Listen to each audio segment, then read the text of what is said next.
Assalamualaikum warahmatullahi wabarakatuh. Balik lagi sama gue Bang X di channel Inisial X. Di sini gue bakal bahas cerita horor yang terlalu serem buat diceritain sampai akhirnya terkubur sama waktu. Gak peduli lu di kota atau di kampung, selama masih ada malam, selama masih ada sunyi, sesuatu di luar sana masih ngeliatin lo. Kisah horor kali ini berjudul Pocong Kali Wetan. Sebelum lu dengerin ceritanya, mending lu siapin dulu kopi sama posisi ternyaman lu. Langsung aja kita mulai ceritanya.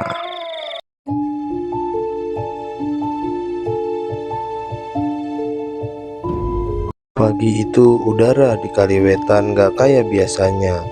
Anginnya berat, dingin, dan tiap orang yang lewat depan rumah Arif selalu nengok sebentar. Tapi nggak ada yang berani nyapa, seolah mereka semua tahu sesuatu yang Arif belum paham sepenuhnya. Di halaman belakang, papan penutup sumur masih kebuka setengah. Bekas noda air tanah dan cipratan warna gelap masih nempel di pinggirnya. Arif udah niat mau nutup lagi, tapi entah kenapa tangannya nggak tega. Kayak ada rasa penasaran yang narik dia buat ngeliat lebih dalam. Waktu dia nengok ke sumur itu, air di dalamnya udah gak keruh kayak kemarin. Sekarang tenang banget. Tapi anehnya di permukaannya ada tali yang ngambang pelan kayak ular mati. Ujungnya kayak baru aja ditarik seseorang.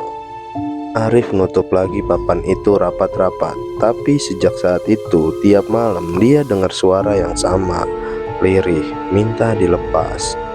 Tolong, Uculno, tolong, Uculno.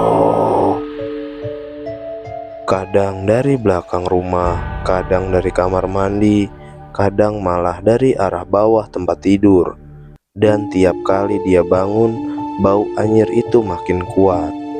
2 hari setelahnya, Arif akhirnya mutusin buat cerita lagi ke Pak Rudi. Tapi kali ini Pak Rudi nggak langsung jawab. Dia manggil 2 orang lain, Mbah Darto dan Bu Rini, warga paling tua di kampung itu. Mereka bertiga datang ke rumah Arif sore hari, bawa dupa, air bunga, sama kain putih yang dilipat rapi. Mbah Darto diem lama di depan sumur, lalu bilang pelan, "Iki dudu pocong sembarangan le. Iki wong sing matine ora tenang. Biyen dhek kanyut waktu kerja ning kali. Mayate nembe ketemu bar telung dino. Terus dikubur nang kene cedhak omah iki. Tapi sumur iki bekase taline ora sempet dicopot. Dadi rohe ora iso lunga." Terus Bu Rini nambahin, "Biasane nek wis muncul meneh, tandane wis ono sing ganggu. Kowe ngapa buka tutup sumur iki to le?" Arif nggak bisa jawab, dia cuman diem nunduk.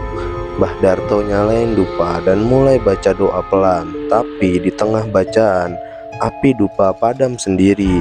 Angin berhenti dan tiba-tiba dari arah dalam sumur terdengar suara pelan banget kayak bisikan yang keluar dari dalam air.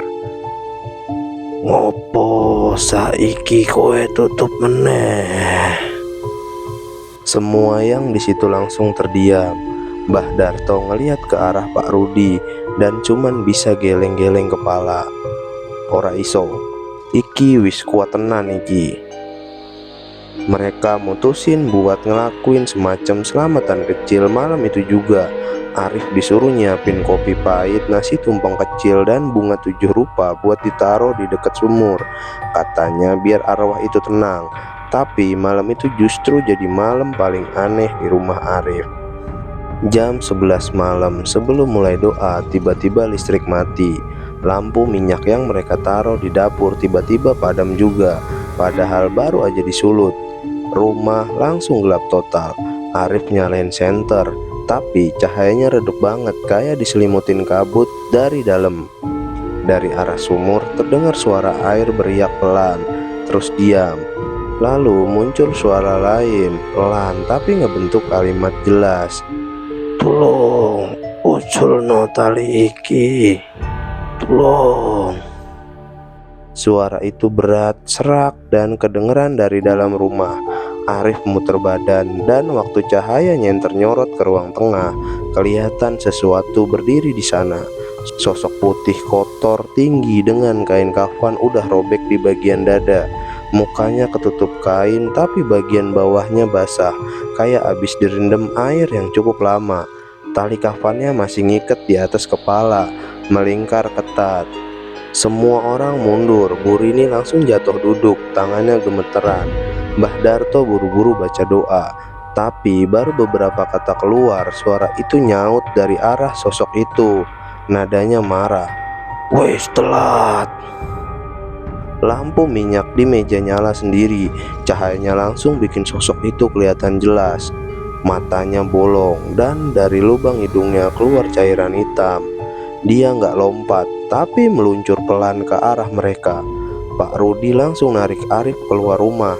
Mereka bertiga lari ke halaman, tapi suara seretan kain itu ngikut terus dari dalam rumah. Srek, srek, srek.